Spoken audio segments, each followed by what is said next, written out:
Bonjour, une petite vidéo pour mon livre que je viens de finir d'écrire, je suis très fier, qui parle de réapprenons à dialoguer avec l'invisible.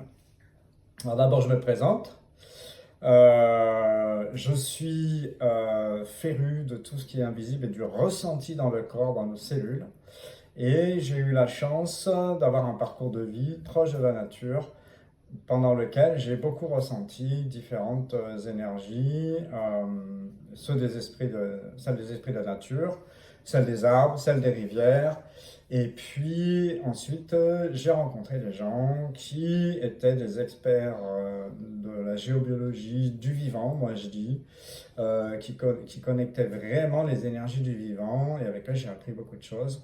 Et ensuite, j'ai vécu moi-même beaucoup de recherches, d'expertise sur les expertises géobiologiques de l'habitat, mais aussi des lieux sacrés, aussi des lieux qui n'ont plus de traces d'habitat, mais qui ont une grande histoire.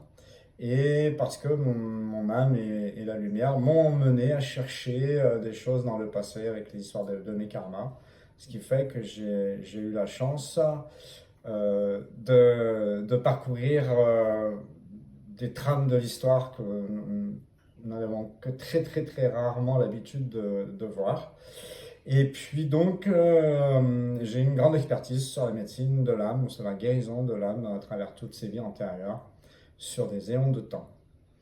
Et dans ce livre, donc, je parle de tout ça par rapport à comment dialoguer avec plusieurs méthodes, plusieurs pratiques, à quoi ça sert, quel type de questions poser pour l'alimentation, pour savoir ce qui nous convient le mieux au niveau profession, au niveau tous les choix que nous pouvons avoir à faire pour pouvoir dialoguer vraiment avec notre conscience supérieure, avec notre divin en fait. Pouvoir se nettoyer et engendrer des réelles ambiances positives à la maison et dans nos relations avec les autres.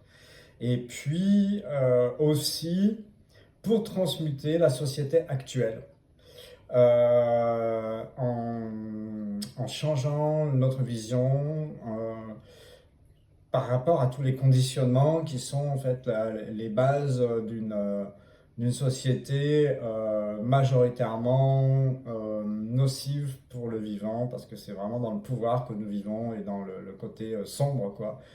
Et donc il y a vraiment ça, la possibilité en fait de vraiment transmuter tout ça pour une société d'amour, de partage et d'une vision très différente de l'argent qui n'est plus un instrument de pouvoir à ce moment-là. Par exemple, puisque tout est basé sur l'argent. Et puis, vraiment évoluer pour se reconnecter à notre étincelle divine, à notre réalité entière de l'être humain qui est là pour protéger le vivant et pas pour prendre pouvoir sur le vivant. Donc, il y a vraiment tout ça dans ce livre pour être vraiment conscient de quelle est la réelle Trinité, par exemple, parce qu'on a eu une vision de la Trinité dans l'histoire de l'humanité là, qui est arrivée. Mais les archétypes originaux de la Trinité, quels sont-ils, comment fonctionnent-ils et comment sommes-nous connectés avec eux en réalité? Et puis les trois lunes, enfin beaucoup d'histoires, beaucoup de révélations sur l'humanité et sur qui nous sommes en réalité.